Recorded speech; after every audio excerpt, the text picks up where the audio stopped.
नमस्कार, मैं हूं संदीप रंजन। आज हम बात करेंगे उस आर्यन लेडी से जो सड़कों पर अपनी जान हथेली पर लेकर घूम रही है। जी हां, वह नगर पालिका चेयरमैन अंजू अग्रवाल जी।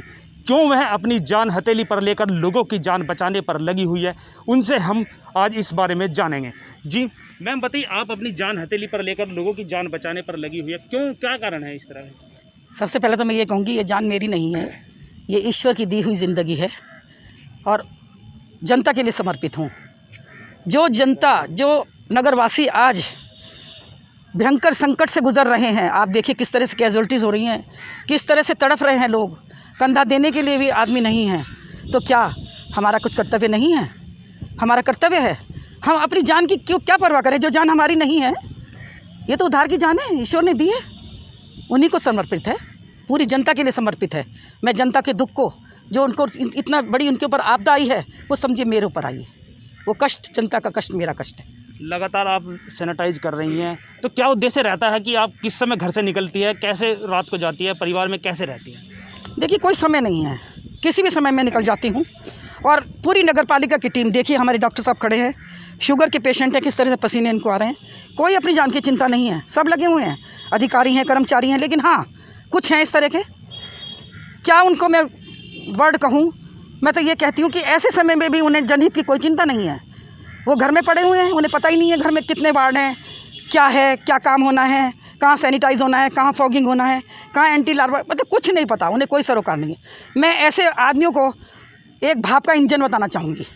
वो भाप के इंजन हैं, अब इलेक्ट्रिक इंजन चल चुके हैं, और मैंने कई थे ये भाप के इंजन बना दिए उन्हें। लेकिन कुछ ऐसे हैं ढीठ, जो अब तक भी नहीं बने हैं। भाप के इंजन आपने देखे होंगे, भुक भक भक भक भक भक करते थे। 2-3 किलोमीटर चलने के बाद तो उनमें करंट आता था, फिर वो हल्की हल्की स्पीड पकड़ते थे।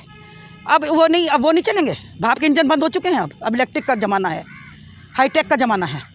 हमें आगे आकर के इस आपदा से लड़ना है और अपने आप को पॉजिटिविटी लानी है। हम अपने अंदर, हमें नेगेटिविटी से हमें दूर जाना है। क्योंकि अगर हम पॉजिटिविटी नहीं लाएंगे तो हम 24 घंटे यही देखते रहेंगे, वो मर रहा है, वो जी रहा है, इतनी कोरोना, हाय कोरोना, हाय कोरोना। ये नहीं, कोरोना कुछ नहीं है। इससे अगर हम लड़ें और हम जितनी भी गाइडलाइन है उसका पालन करें तो कुछ नहीं, हम सब डटकर मुकाबला करेंगे। और आप ये देखिए कि ऐसी आपदा में भी अगर हम घर में छिप करके बैठ जाएंगे तो क्या हमें कहेगा कोई? रोकने वाले मुझे भी हैं, घर में मुझे भी मना करते हैं, क्यों जाती हो शमशान पे, क्यों जाती हो कब्रिस्तान में, क्यों जाती हो? लेकिन क्यों? मेरा कर्तव्य है। क्या जो जा रहे हैं वहाँ पर वो मेरे अपने भाई नहीं हैं? क्या वो मेरे अपने लोग नहीं हैं? इस तरह नहीं होगा। और ये जितने लोग जो काम नहीं करना चाहते उनसे काम कर लूँगी पूरा। अगर नहीं करेंगे तो एक तरफ खड़ा कर दिया जाएगा, उनको बिल्कुल बाइकाट कर दिया जाएगा। आज तो मुझे हद हो गई, कर्मचारी मेरे से ये कह रहा है कि मैडम, मैंने तो धूप ही नहीं देखी कभी, मैंने इतना हार्ड वर्क ही नहीं किया कभी। मुझे हंसी भी आई और दुख हुआ कि इस तरह के लोग भी हैं। हम तो ये सोचते हैं जो काम ईओ का है हम कर रहे हैं, क्या बात है, सब मिलजुल कर करेंगे। लेकिन हाँ, अगर कोई नहीं करेगा तो उसे आगे मैदान में आना होगा। ये रोकने टोकने वाले जो हैं, आपने देखा होगा शादी ब्याह में भी कुछ लोग होते थे ऐसे, अच्छा खासा प्रोग्राम चल रहा है, 2-3 मुँह फुला करके बैठ गए, काम ही नहीं करने दे रहे, आगे कुछ चलने नहीं दे रहे उसको।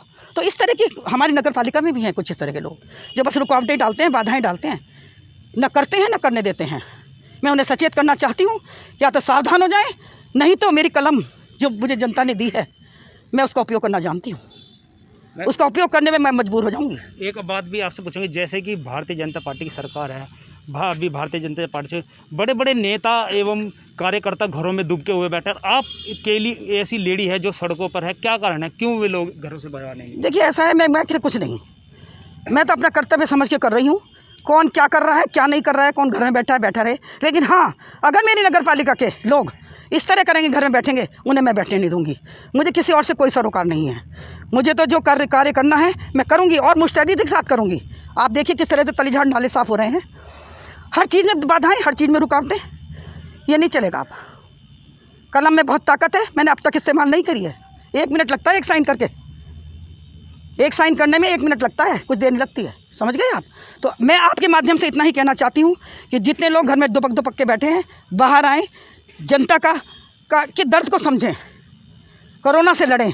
और आपके माध्यम से यही कहना चाहूँगी कि गाइडलाइन का पालन करें और घर में रह कर के अपने बचपन को याद करें। मैम, जैसे कि आप सुबह उठती हैं तो किस तरह की दिनचर्या रहती है आपकी, क्या करने में सुबह सुबह? देखिए, सुबह उठकर मैं सबसे पहले तरोताज़ा होकर के बिल्कुल व्यायाम करने के लिए बैठ जाती हूँ। अनुलोम विलोम है, भस्त्रिका प्राणायाम है। मैं सबसे पहले अपनी सुदर्शन क्रिया करती हूँ, आधा घंटे की होती है। बहुत ही मन को शांति मिलती है। मैं तो यही कहती हूँ कि महिलाओं को ये सब कुछ करना चाहिए।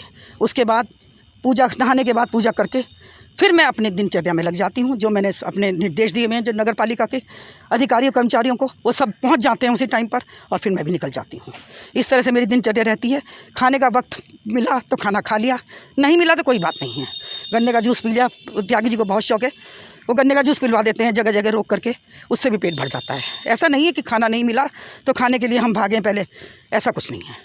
तो ये मेरा कर्तव्य है और मैं कर्तव्य समझ करके बिल्कुल जनता के लिए समर्पित हूँ और रहूँगी जब तक कोरोना जैसी महामारी नहीं चली जाती है। कौन क्या कर रहा है क्या नहीं कर रहा है मुझे इससे कोई सरोकार नहीं है। जैसे कि एक पहले आप घरेलू महिला थी, अब आप नगर पालिका की चेयरमैन प्रथम लेडी मानी जाती है, तो अब की दिनचर्या और पहले की दिनचर्या में क्या अंतर रहेगा आपका? देखिए बहुत फ़र्क आया है और ये आयरन लेडी, ये सब आपके प्यार ने, आपके विश्वास ने, जनता के प्यार ने बनाया है।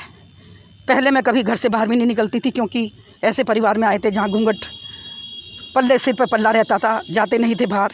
लेकिन हाँ, इस चेयरमैन के पद पर आने के बाद मैं पूरे शहर को, जब मैं निकलती हूँ और जनता के बीच में जाती हूँ और उनके चेहरे पर मुस्कुराहट देखती हूँ, खुशी देखती हूँ, तो मुझे बहुत खुशी होती है कि मैं किसी के काम आई हूँ। इसीलिए जनता के बीच में रहती हूँ। जनता की जो उनकी सुविधाएं हैं या हम अपनी नगर पालिका से उन्हें दे सकते हैं, वो सब मैं देने की कोशिश करती हूँ। जहाँ सड़कें नहीं हैं वहाँ सड़कें बननी चाहिए, नाली नहीं है मैं नाली बनने चाहिए। हमारे 50 सभासद हैं, बहुत मुस्तैदी के साथ मेरे साथ लगे रहते हैं। एकजुट होकर के हम सब कार्य करते हैं। वो अपने वार्डों में सब कहते हैं, वो सब कार्य हो रहे हैं। तो देखिए बहुत ज़्यादा फ़र्क आया है पहले में और अब में। अब तो मैं ये समझ लीजिए कि एक इतनी रुकावटें, इतनी बाधाएँ आई है तो उन्हीं के कह लीजिए मुकाबला करते करते कठोर हो गई हूँ और बहुत कुछ सीख गई हूँ और मैं रुकने वाली नहीं हूँ। 1.5 साल है, ये भी बहुत अच्छा सा हो जाएगा।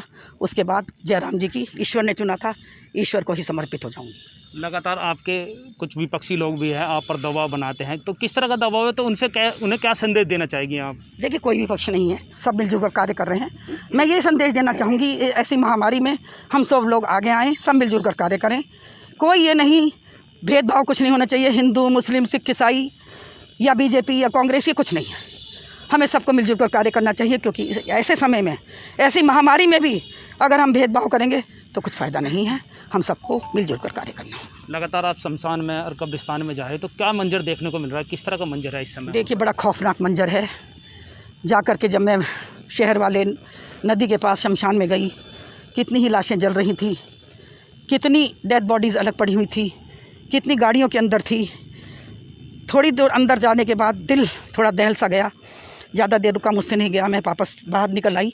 त्यागी जी बिल्कुल अंदर तक चले गए, पूरे शमशान को सैनिटाइज़ करके आए हैं और सबकी गाड़ियाँ, कोई कह रहा मेरी गाड़ी कर दो, कोई कह रहा मेरी गाड़ी कर दो। किट पहने हुए थे, मैंने भी कई लोगों को किट में पहने उनके पैरों वैरों को कहने लगे जी मैडम हमारे पैर धुलवा दीजिए।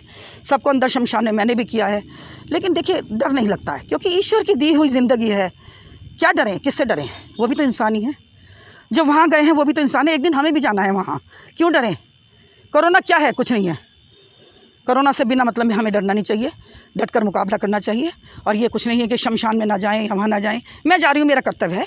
मैं और लोगों के लिए नहीं कहूँगी कि कोई आए या ना आए, लेकिन हाँ इतना ज़रूर आपसे, आपके माध्यम से मैसेज देना चाहूँगी कि घर में ज़्यादा से ज़्यादा समय रहें। और जैसे अब बदल रहा है समय, आप अपने जो है थोड़ा समय इस तरह से व्यतीत करें। ये नहीं कि टीवी देख रहे हैं, व्हाट्सएप देख रहे हैं, उसमें 24 घंटे यही दिखा रहे हैं, इतनी कैजुअलिटी होगी। इससे माइंड को थोड़ा हटाएं, माइंड को डाइवर्ट करें। धार्मिक पुस्तकें पढ़ें, कहानी की किताबें पढ़ें। चाचा चौधरी इतनी अच्छी अच्छी किताबें आती थी, वो पढ़ें, उनका अध्ययन करें, माइंड को डाइवर्ट करें। ये थी वो आर्यन लेडी जो अपनी जान हथेली में रखकर लोगों की जान बचाने पर लगी हुई है। हम आगे भी इन्हीं शख्सियत से रूबरू कराते रहेंगे। देखते रहिए हमें। नमस्कार।